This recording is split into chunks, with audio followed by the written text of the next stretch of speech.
Welcome to number 1 news. This is Shravani. అన్న వదిలిన బాణం ఈ మాట వినగానే వెంటనే గుర్తుకు వచ్చే పేర్లు వైఎస్ జగన్, షర్మిల. షర్మిల స్వయాన మాజీ ముఖ్యమంత్రి జగన్ కు సొంత చెల్లెలు. ఈ విషయం అందరికీ తెలిసిందే. వైఎస్ రాజశేఖర్ రెడ్డి మరణం తర్వాత ఏర్పడిన పరిస్థితుల వలన జగన్ జైల్లో ఉన్న సమయంలో షర్మిల అండగా నిలిచి కొండంత అండగా నిలిచారు. వైసీపీని గెలిపించేందుకు వైఎస్ షర్మిల పాదయాత్ర చేపట్టారు.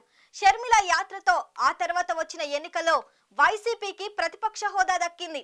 అయితే జగన్ ముఖ్యమంత్రి అయిన తర్వాత షర్మిలను పట్టించుకోవడం లేదని కొంతమంది వాదన. పార్టీ కోసం కష్టపడిన షర్మిలకు అధికారంలోకి వచ్చాక ఎలాంటి పదవి ఇవ్వలేదని విమర్శలు కూడా వినిపించాయి. ఆ తర్వాత ఏర్పడిన పరిణామాల్లో భాగంగా షర్మిల ఏపీని వదిలి తెలంగాణలో రాజకీయాలు చేయటం అనేక విమర్శలు ఎదుర్కొన్నారు. ఆమె బీజేపీ బాణమని కొంతమంది, కాదు ఆమె వెనుక కేసీఆర్ ఉన్నారంటూ ప్రతిపక్షాలు పదే పదే విమర్శలు చేశారు. ఆ తర్వాత షర్మిల ఏపీ కాంగ్రెస్ రాజకీయాలు మొదలుపెట్టిన విషయం అందరికీ తెలిసిందే. ఏపీ రాజకీయాల్లో షర్మిల పొలిటికల్ గేమ్ చేంజర్ గా మారారు అన్న చర్చ ప్రస్తుతం ప్రజల్లో జోరుగా జరుగుతుంది. వైఎస్ షర్మిల అప్పుడు జగనన్న వదిలిన బాణం ఇప్పుడు కాంగ్రెస్ పార్టీ ఏపీ రాజకీయాల్లో విసిరిన అస్త్రం.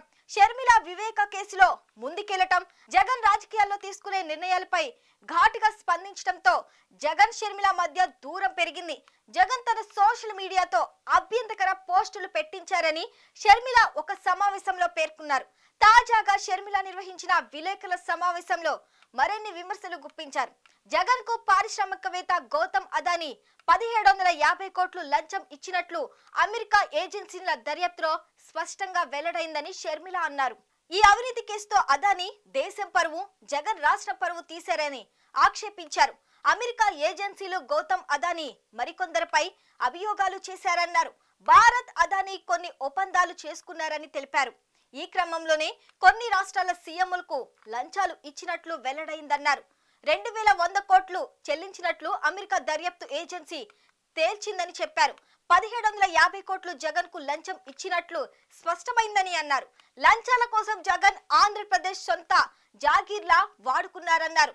విద్యుత్ ఒప్పందాల పేరిట అదానీ నుంచి 1750 కోట్ల లంచం తీసుకోవడంపై విచారణ చేయాలన్నారు. డేటా సెంటర్, సబ్మైరన్, గంగవరం, కృష్ణాపట్నం పోర్టులు సహా అదానీతో జరిగిన ఒప్పందాలన్నీ రద్దు చేయాలని పేర్కొన్నారు. ఒక్కో ఒప్పందానికి జగన్ ఎంత లంచం తీసుకున్నారో తేల్చాలని డిమాండ్ చేశారు. జగన్ అక్రమాల వలన ప్రజలపై వేల కోట్ల భారం పడుతుందని అన్నారు. మరిన్ని సంచలన వార్తలకు వీక్షిస్తూనే ఉండండి నెంబర్ 1 న్యూస్. సామాన్యుడి చేతిలో సామాజిక అస్త్రం.